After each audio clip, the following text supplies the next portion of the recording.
Hey guys, welcome to my channel. We're going to talk about Enneagram Type Sixes today. The loyalist, the skeptic, the questioner, the babysitter, the concerned citizen. A lot of different names that we could give to Type Six. A very intriguing and interesting type.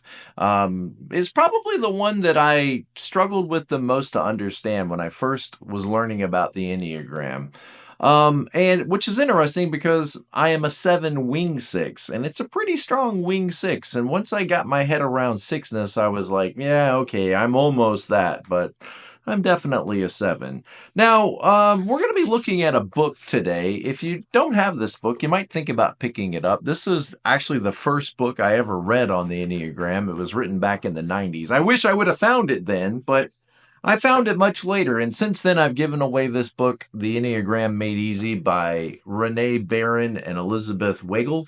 I gave this book away many times to people because it's just easy, it's just basic, and it's simple to understand and really helpful. And since then I've read a lot more books about the Enneagram, but sometimes it's good to come back to your roots, come back to where it all started, and look at it. So I'm going to just look at this first page in this series that I'm doing on each type, the best and the worst character traits of each type. And there's a little list here, at the bottom of this page that says, it may not be the best list in the world. I don't know. I mean, you could probably find more exhaustive ones, but I thought, with an introductory book, let's evaluate it, talk about it, and after all these years, see what we think about it. And, there's other books in this series. If you're interested, you can check them out on Amazon or wherever you buy books. The Enneagram of Parenting, and one about relationships. Am I your type? And are you mine? Or are you my type? And something, I don't know.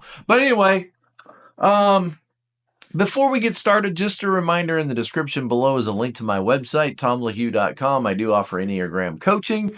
You're like, what is that? Well, it's basically life coaching and a lot of marriage and relationship coaching as well, that's based on the Enneagram. Look, you know about the Enneagram, you love the Enneagram, and you're one of these weirdos like me that just thinks this way. It's a great paradigm by which you can see other people and understand other people. And so sometimes it helps us get over the point of where we need growth, or where we need blind spots to be challenged, impulses and compulsions that we need to challenge. It's a great way to understand yourself better. And when you tell me that you're a 6 married to a 9, or a 6 married to a 7, or a 6 married to a 3, whatever it is, that immediately helps me understand a lot about your marriage or your relationship. And then we work to improve that relationship. Look, I'm a 7. I want you to be happy. I want your relationships to be amazing. I want your life to be positive and exciting and passionate and all those things. I'm right next to you as a 7, and you have this 7 wings. So you know what I'm talking about. And my goal is to just help you as best I can have an amazing life and deal with, the stuff in your life that gets a little heavy. So let's talk about type 6s. And yeah, let's start with, you guys tend to be like salt of the earth people. You tend to be the kind of people that, is the glue that holds the family together. You are the citizens in the community that want to make sure that everybody's taken care of, that everybody's safe, that everybody's needs are provided for. And if you have an emergency, I'll be there to help you. And if I have an emergency, I want to know that you're going to be there to help me. And, it's a very realistic way to look at life. I mean, let's face it. There's a lot of scary stuff out there in this world. People hurt each other. Animals want to kill us. There's hurricanes and tornadoes and food shortages. And there's a lot of bad actors out there in this world. And it just completely makes sense that we should pay attention to that. And, when your sin or passion, your sin is fear, it just seems not fair. It's like, wait a minute. So my sin is fear. That feels like something that's happening to me. Like, I'm not in charge of this, am I? I'm not controlling this. It's just a response. It's just a reaction to all of the chaos and all of the possible dangers and threats out there. How is that a sin when I am not choosing to experience fear? It's literally just happening to me. Contrast that with those 8s over there whose sin is lust. Or Tom, your sin is gluttony. I mean, you're making this decision that you have to get more stuff, or lust. You're making this decision that you can just use other people and their stuff. And, it's just one of those kind of like unfortunate things when you think about it for 6s. Like, really, my sin has to be fear? That doesn't feel, fair. And I think that it is a very maybe I think it's such an understandable sin because my dominant wing is 6, right? So maybe it just makes sense to me that this seems like a legitimate fear, or a legitimate concern. But just notice, like other types, 7s, 9s, and other types, we may not feel that fear as strongly. Yeah, we know it could happen, but it's probably not going to happen, so I don't need to worry about that. I don't need to spend a lot of time preparing or planning or thinking about it because it's probably not going to happen. And just realize the rest of us, we have that voice in our head that, we should be nervous about this or we should be alert to this. It just may not be the voice that we're going to give all of our attention to. Now, that being said, some of my favorite people in this world are 6s. I mean, I listen to a few podcasts and I listen to a few political stuff. We're not going to do that here on this channel, right? But I listen to, a fair bit of the news and stuff. And, a lot of that is very 6. A lot of these podcasters that are, a lot of them are 5s. But a lot of them are 6s too that are kind of alarmist. Like, do you know the government's lying to you? We're going to unpack it on this show. Do you know that the government's are you prepared? You better make sure and the commercials are all, are you prepared? You need solar panels. You need, and it's like very 6 energy to get panicky about everything that's going on in the media. Do you know what's going to happen? Do you know what they're going to do to us? Do you know vaccinations, masks, and it's just very alarmist. And if you spend a lot of time around a 6, you're going to pick up that energy from them. Like, gosh, I didn't even think about this. Oh, they're going to turn over my freedoms. They're going to take away my rights. They're going to, maybe I should, and so it's easy. You'll kind of know you're around a 6 because you might feel it before you see it. You might feel it. You might feel the anxiety like creeping up. And again, maybe I'm saying this because I'm sensitive to it because my dominant wing is 6. But jarring, startled, and as you as a 6, you might feel the fear first, and then it comes back as anger. Like it would look like you're angry, like you're upset.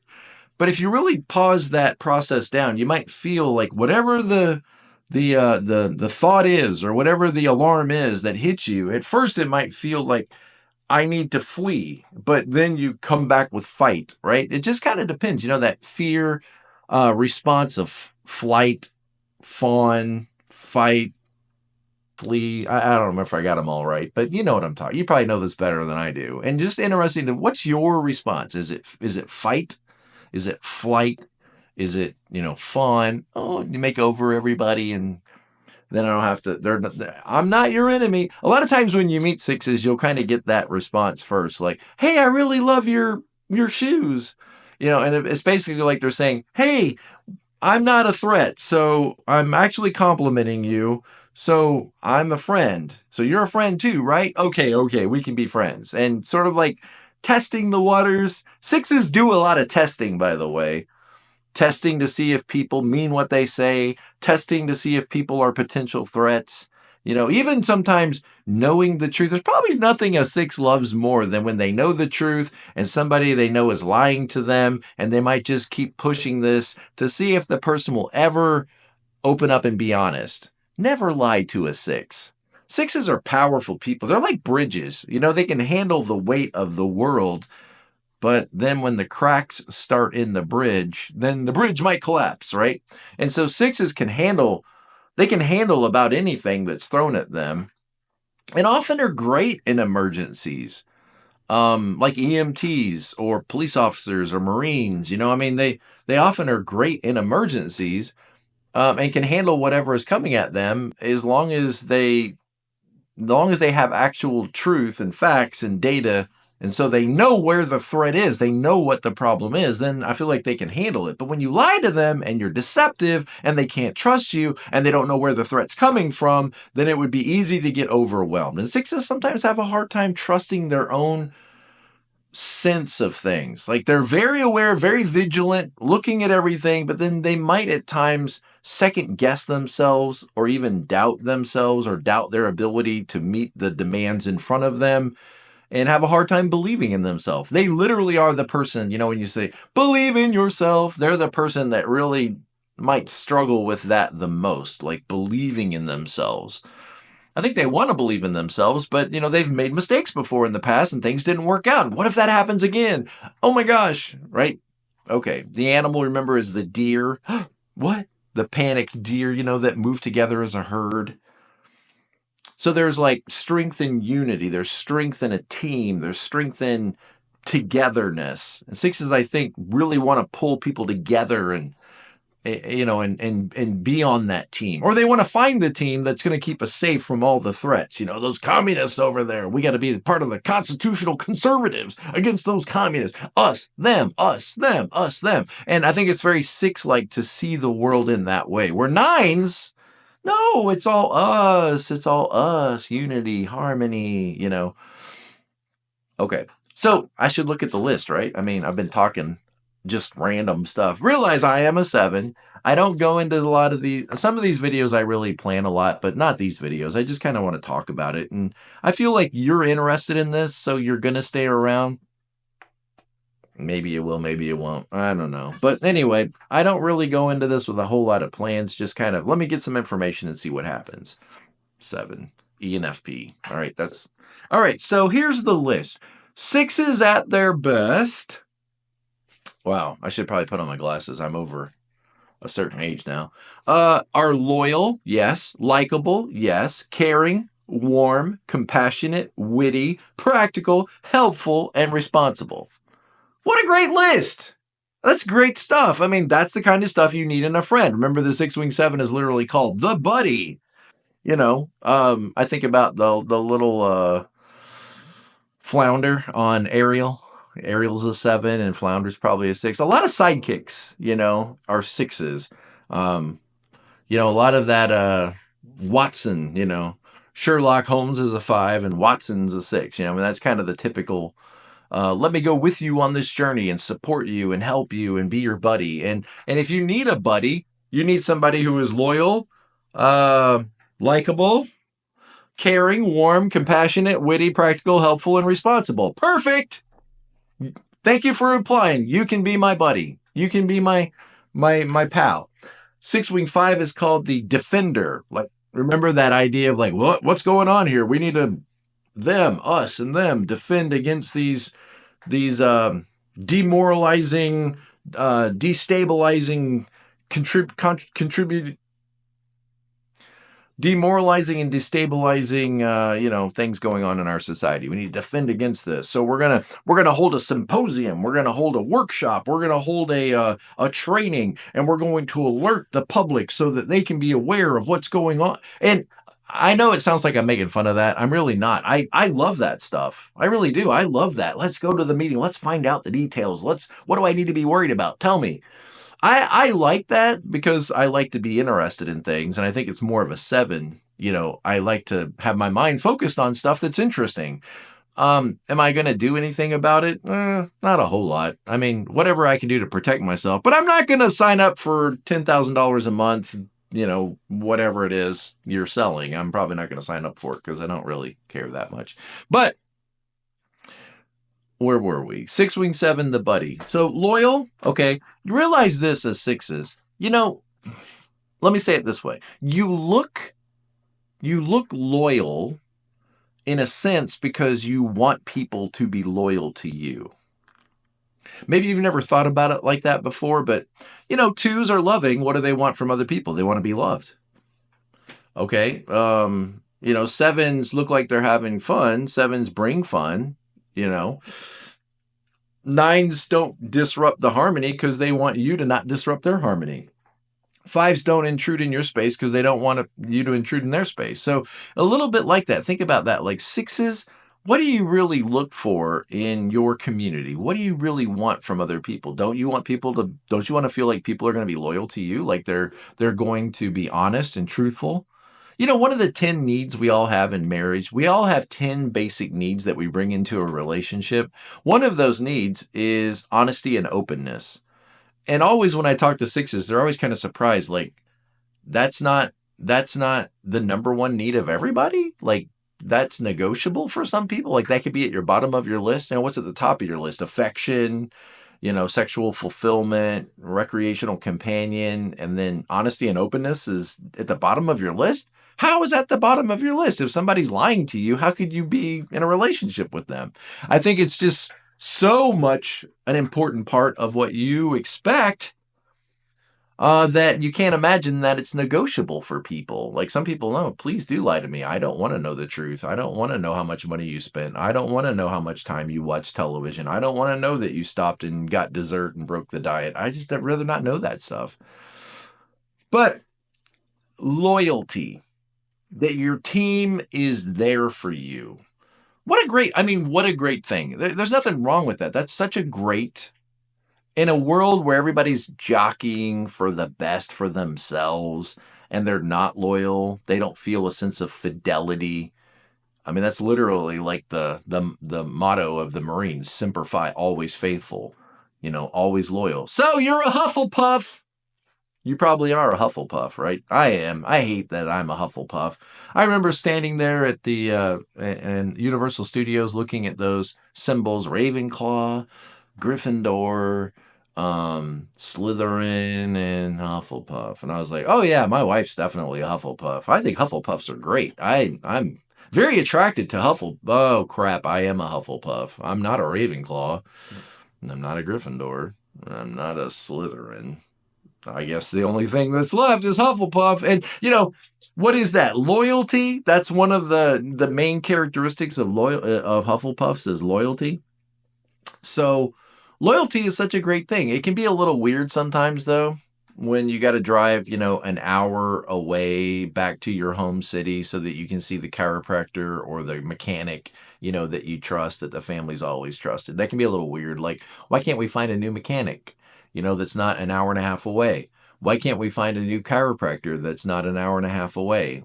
Why can't we find, well, we know those people and they've been good to us over the years and we can trust them. And, so sometimes it can get a little weird. My mom was a 6-wing 5. My mother-in-law was a 6-wing 7.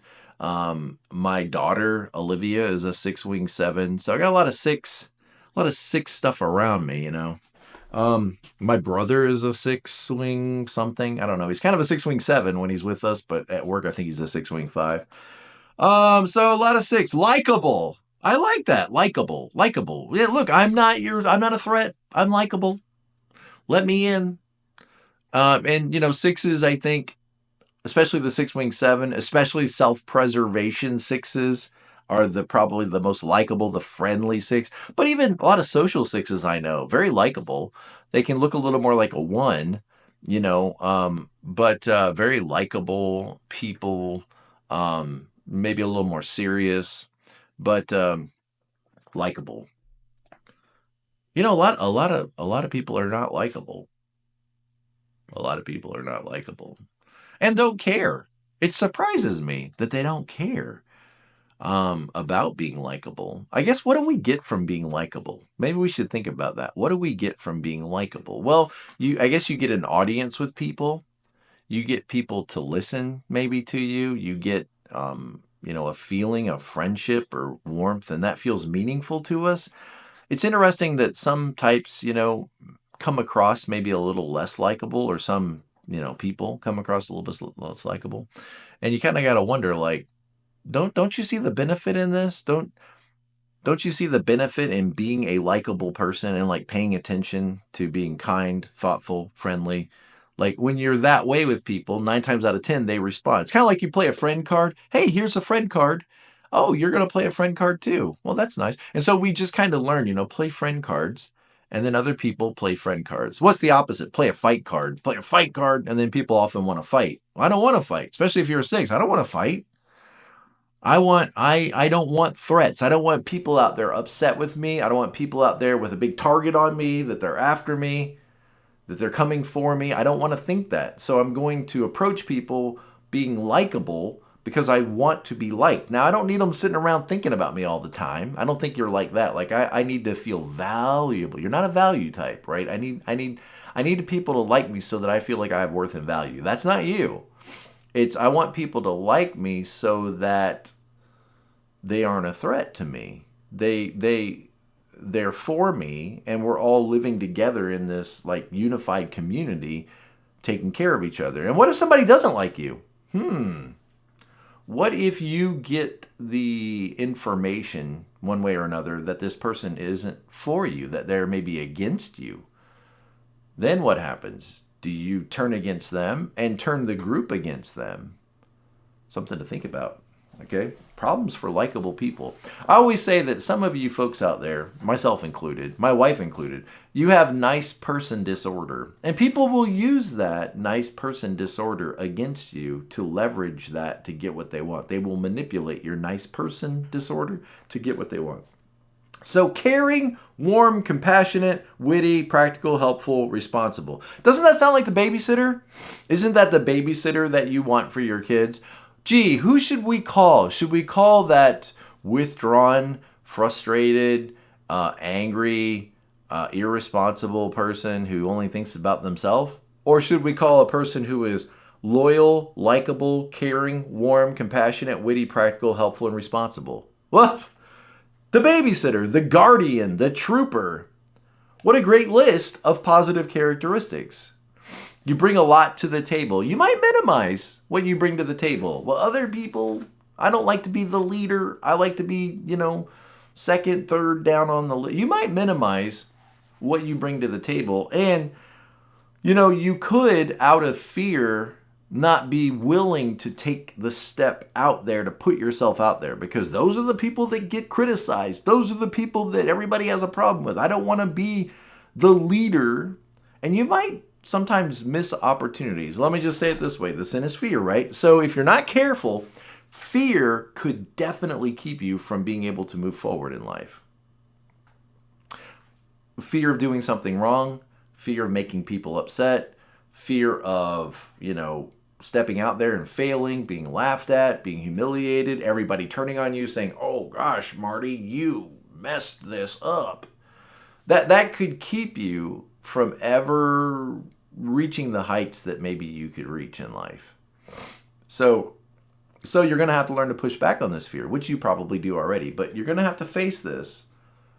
You're going to have to face this, accept this, that, okay, this is the dragon that's chasing me. This is the boulder that's chasing me. I've got to turn around here, and I need to face this. I need to do things scared. Even though I am scared, or even though I am cautious, or even though I am apprehensive, I need to go ahead and do it anyway. What is the next right thing for me to do? Like Anna said in Frozen 2, what's the next right thing? What's the next right step? Even though I might feel anxious, even though I might have my questions, what is the next right thing for me to do? I need to go ahead and do that, even if I feel apprehensive, and do it scared. It's so interesting when you think about it. 6, fear, and 7 right next to you, excitement, enthusiasm. There's not a lot of difference emotionally between fear and excitement. It's kind of the same feeling, but one is interpreted by the brain as positive, and the other one is interpreted by the brain as negative. So what if you could move your feelings of fear into try to feel that as more like excitement? Instead of, I'm afraid, I'm feeling stuff, so I need to back up. Maybe I'm feeling this, and maybe this could just be interpreted as excitement. When you ride a roller coaster, are you afraid or are you excited? Well, it's a little bit of both, right? I mean, it blurs that line. What is it I'm really feeling here? And, when that's over, that's when people laugh. They have water running out of their eyes, and they laugh, and their hair's all blown back. I know, what's hair? But their hair's all blown back, and they're like, I want to do it again. The whole time they were like, the picture, that's their picture. But then when they're done, they're like, I want to do it again.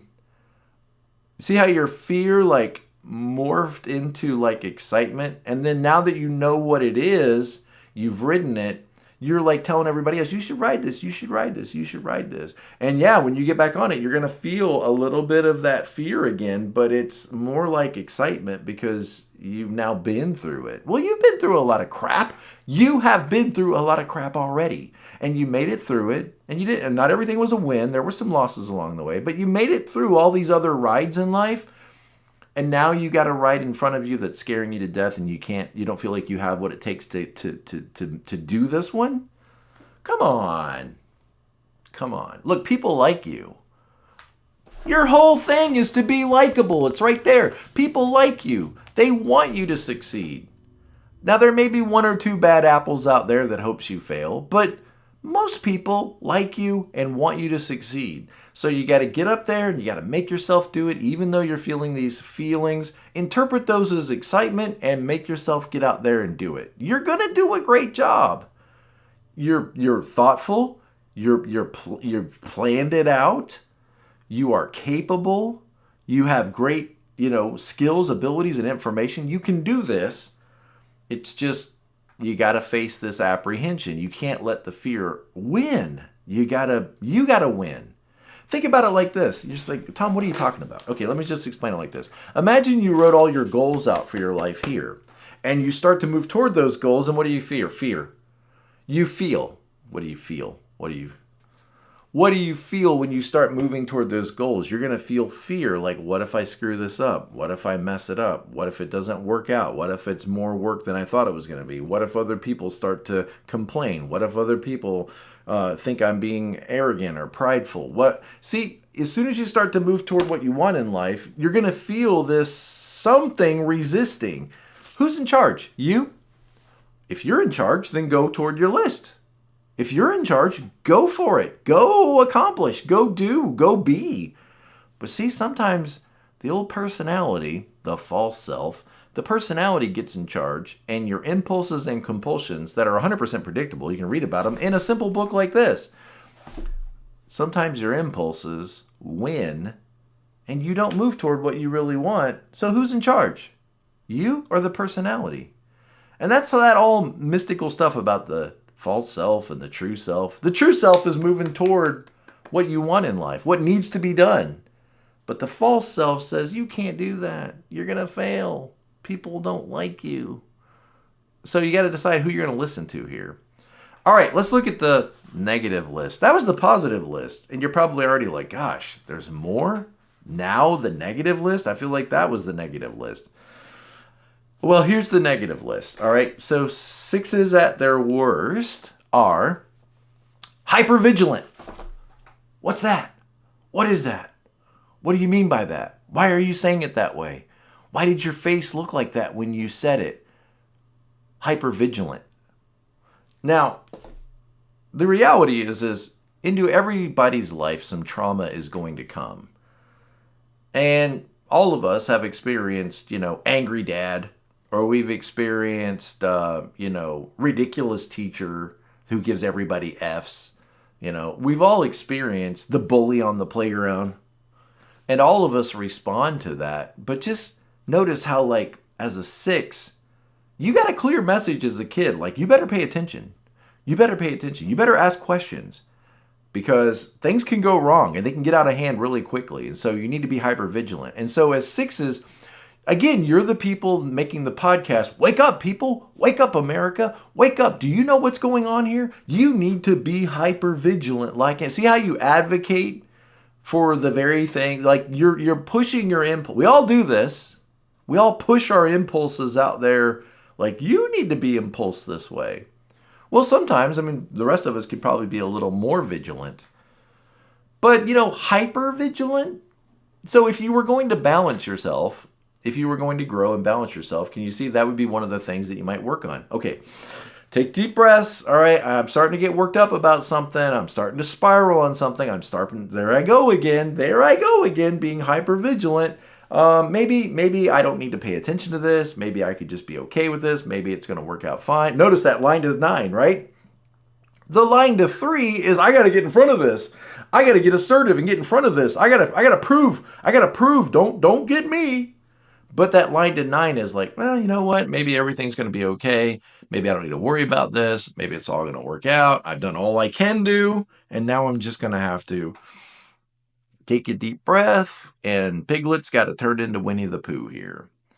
And hypervigilant. That's number 1. Number 2 is controlling. Controlling. I got to get in front of this. I can't let this get out of hand. What do you know? Where did you find that out? What's going? And so that desire to avoid threats and dangers and all the things that provoke your fears might make you micromanage everything. Nope. You can't be in here. Nope.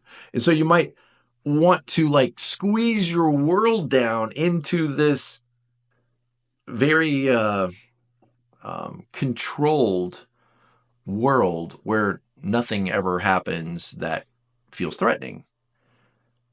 Controlling. So you might become like a micromanager because you don't like things being outside the box. And then now I don't know what to do, or I don't know how to respond to that. I think the opposite would be like letting go of control. Like, again, imagine if you get on a roller coaster, are you going to be controlled or are you going to let go of control? Which one is more like you? Or relax. And people can do what they want. Hey, I'm going to give you the general idea here of what your team is supposed to do. Now go with it. Be creative. I let you go free. Or no, because if they screw it up and then my name's on it. And I can't be wrong. And it's not like a 1, like I'm afraid of being bad, corrupt, evil. It's like I'm afraid of being blamed. I don't want to be blamed. I don't want people looking at me saying, you screwed it up, Martha. You're to blame. Like, ugh. I don't want the team to turn against me. So I got to control this because I can't fail under stress. Looks like a 3. What's the fear of the 3? Failure. I can't fail. Controlling. Unpredictable. It's weird. The person who likes predictability could become very unpredictable under stress. You could become unpredictable. And so now you're out there writing letters to the business owners. You're filing complaints. You're, starting coalitions and mutinies in the office. Like the loyalist is starting mutinies and coalitions. What do you know about this, Reba? We got this memo. I think Jack's up to no good. I don't know what I think about this. What do you guys think? Stirring up all of this dissent.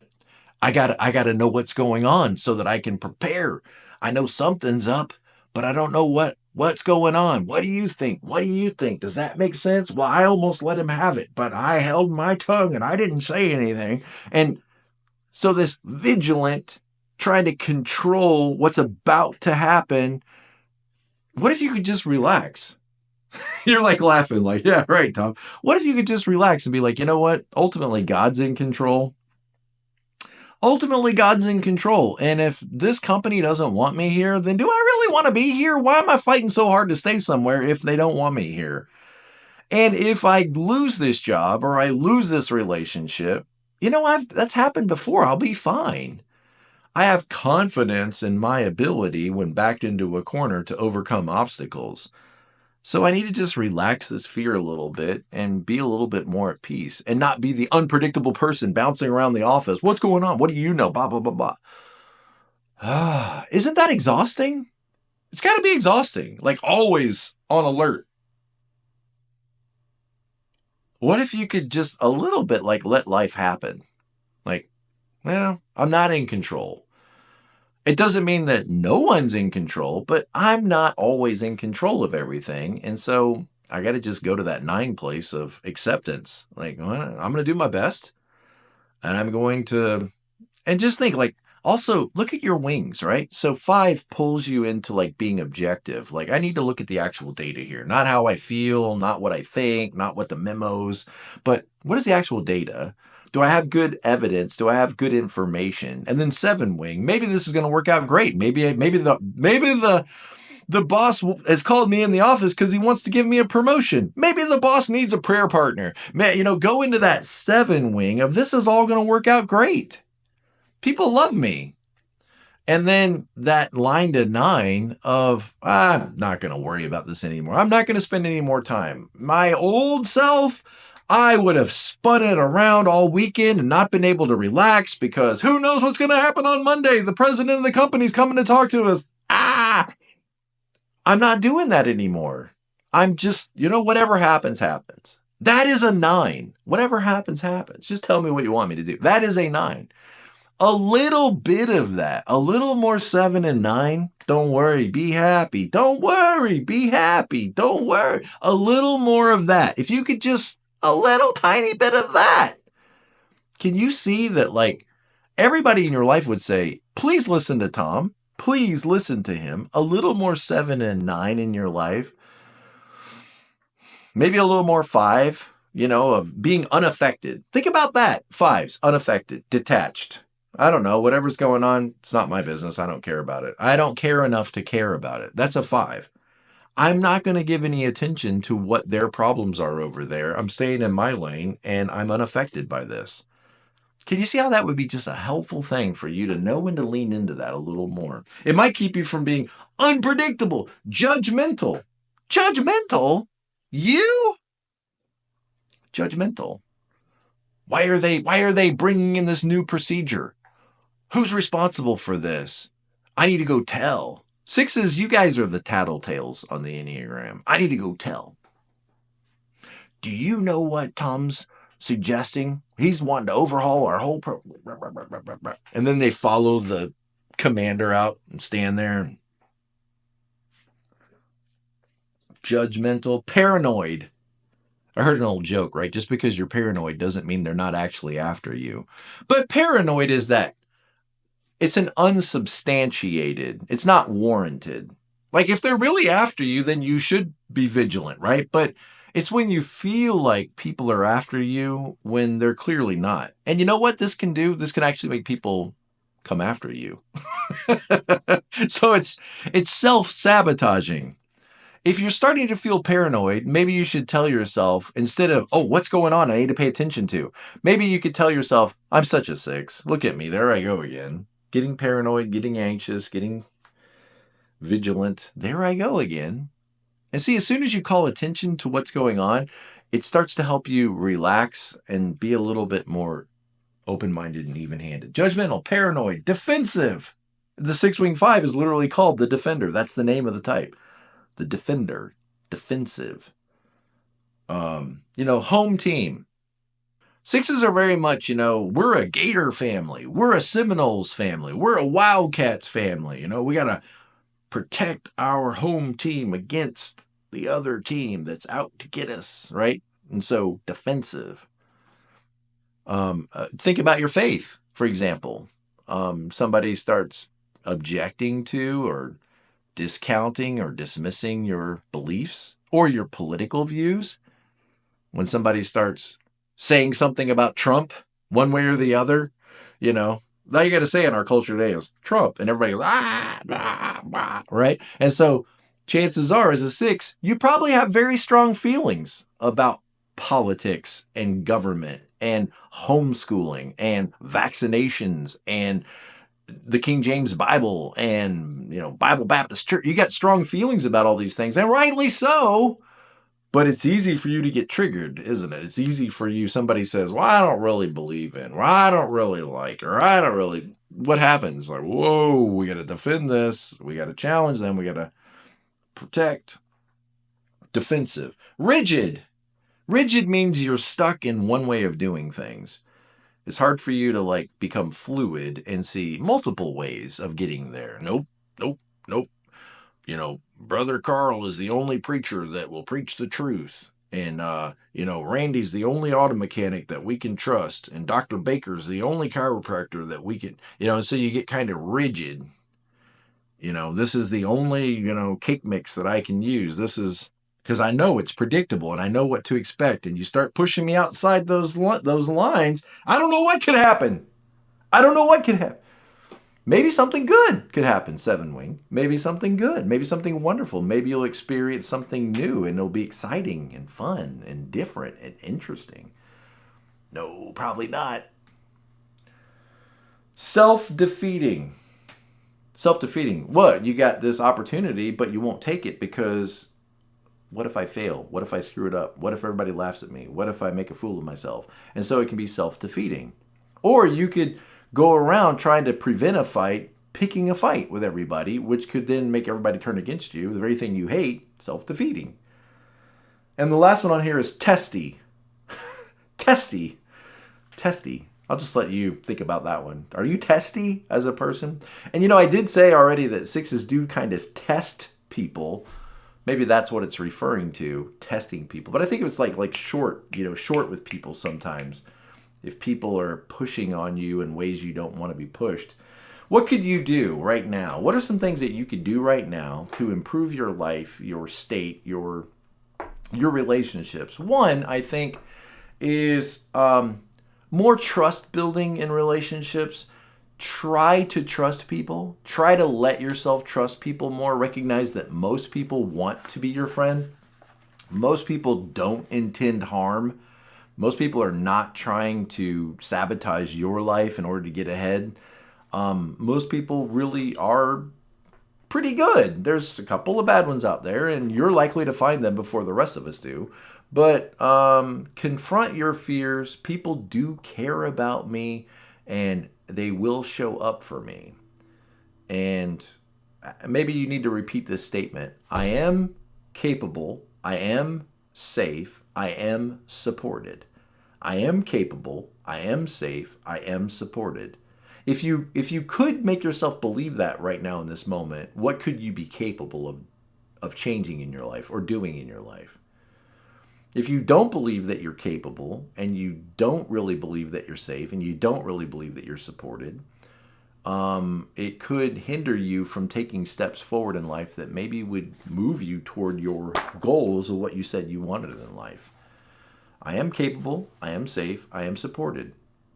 I am feeling paranoid because I'm a 6, feeling the stuff 6s feel. I don't need to let these feelings determine my next actions. I'm going to lean into my 5 and try to be more objective and detached from those feelings. I'm going to lean into 7 and try to be more positive and try to see what could be. And I'm going to try to make it up that line to 9 and be more accepting of whatever happens as a result. I'll do what I can do, but recognize that often the results are out of my control. Okay. Number 1 is try building trust in relationships. Number 3 is to challenge your negative thinking, to push back a little bit on those negative thoughts. Maybe asking questions like, okay, I'm feeling this anxiety, and I should call it that. Like I should label it anxiety. And then what evidence do I have that this anxiety is true? Like what is happening to me or what might happen that it's actually legitimate? Or is it just in my head? If it's just in my head, I should see that. What is the possible positive outcome of this? How can I try to move anxiety into excitement or enthusiasm? What can I do right now, or what can I control right now? And what is the next right step for me? Number 3 is create a supportive routine in my life. Sometimes routines can make us feel more stabilized.